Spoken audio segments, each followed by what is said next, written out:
buat ke laki maah wajib, pemaah hana wajib. Ya. Tapi hukum pemaahnya adalah sunnah. Ya. Wate kat laki maah hanai pemaah. Yang kita nyok kiban jarah, kiban jalannya. Yang geyung balagah pada pujian terhadap korban upai gitu. Bu berat-berat apa jawabnya? Yang geyung balagah pada cinta. Ya. Kedap pegah-pegah menteng cinta lung koron. Lung senang koron. Kanya bu mubalagah. Yang perlu kita wujudkan dalam kenyataan. Tawaddud, ya? Benar wujud, benar sikap. Cinta kita yang okey. Ya, puak ta sedekah kegaknya kebaikan harta kita tajuk kegaknya ini geyung balagah. Geyung sedekah. Ya.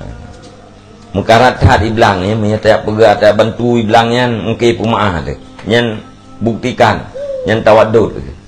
Ya. Ya. Malian natanya bul tasabe tu buat sampai pemaah.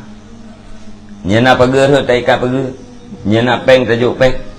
Ya. Kalau tak bubut atanya mendum-mendum tak harap mengaglih hati, hai tim glih hati, cukup tak hati. Ya. Nyana teraya kita bubut-bubutnya nargo, nargo. Apakah nargo? Karena kebaikan yang dia bubut kegaknya gunawan, tawaddud, kan? Pujian kegaknya.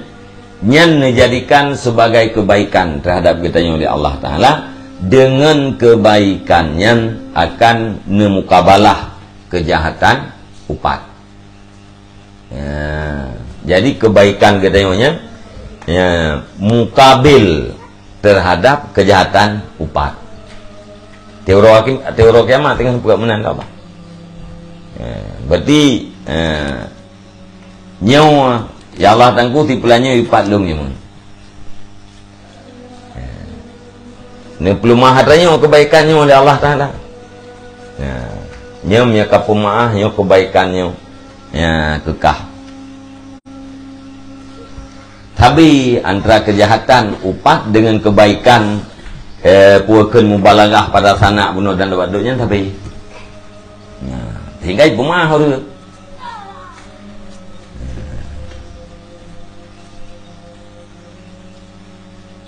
nyambah jalan ji.